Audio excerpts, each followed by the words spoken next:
Hey all, welcome back to another episode.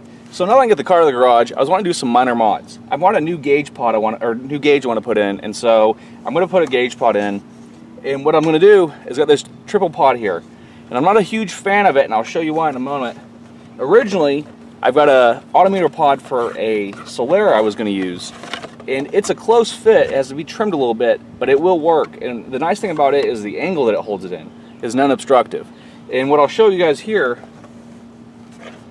is, even though this one is made for the car and it fits in just right, the problem is these upper gauges here block a large section of your view, so you lose. It's like doubling up the pillar, and I'm not a fan of that. If I was going straight all the time, sure, it's fine. Since I want to turn and I need to be able to see this direction, what I'm doing is I'm going to use this pod, but I'm going to trim it. I'm actually going to cut this part off right here, and then I'm going to repaint it to match, and then we'll get the gauge installed. So we'll go ahead and we'll start getting this cut up. Probably, I don't know, maybe I can find someone who can make use of these other two pods, and even this one.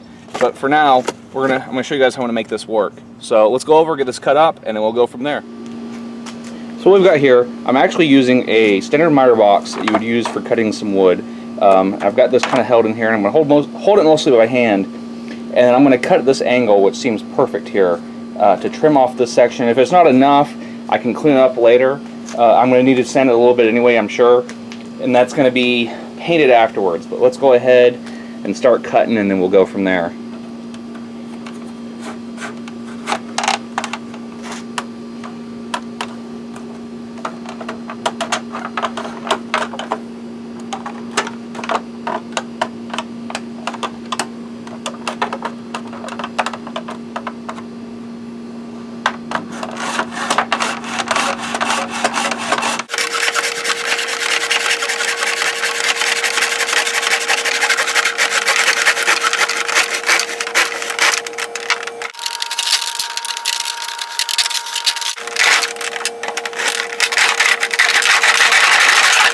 And there we go.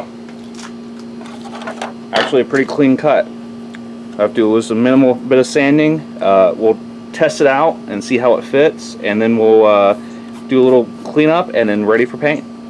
Alright, so last time you guys saw this, I had cut this section here. I went back, took some sandpaper, smoothed it out, gave it a little bit of rounded edge so it wasn't so flat in any kind of rough sections. And then I have this paint, and I'll post a link to it in the description, that matches the factory interior paint. So I took this, it was a 3-pillar pod before, now it's a single pillar pod, and fits in here. Thanks. Alright, so here you can see how it's put in, and what I'll need to do, I've got some double-sided tape that I'll put in there. But it goes pretty well. You can see it matches the dash, though it contrasts up here a little bit, but it's fine because that's how the whole car is. It sort of has these contrasting monochromatic grays. And what I'll do, I've got my double-sided tape I'll put in, but that's going to wait because first what I need to do is install the new gauge. So if you guys got any other gauge ideas, one I might do down the road that Dustin Thompson did, is he put a gauge here from a WRX that looks pretty good. But what I'll be doing, I gotta pull the interior out so I can wire in the new gauge and do a few other things. I'll do some videos on that, and we'll come back later and I'll give you guys a review of the new gauge that's going in. So anyway, like and subscribe, and we'll see you guys next time.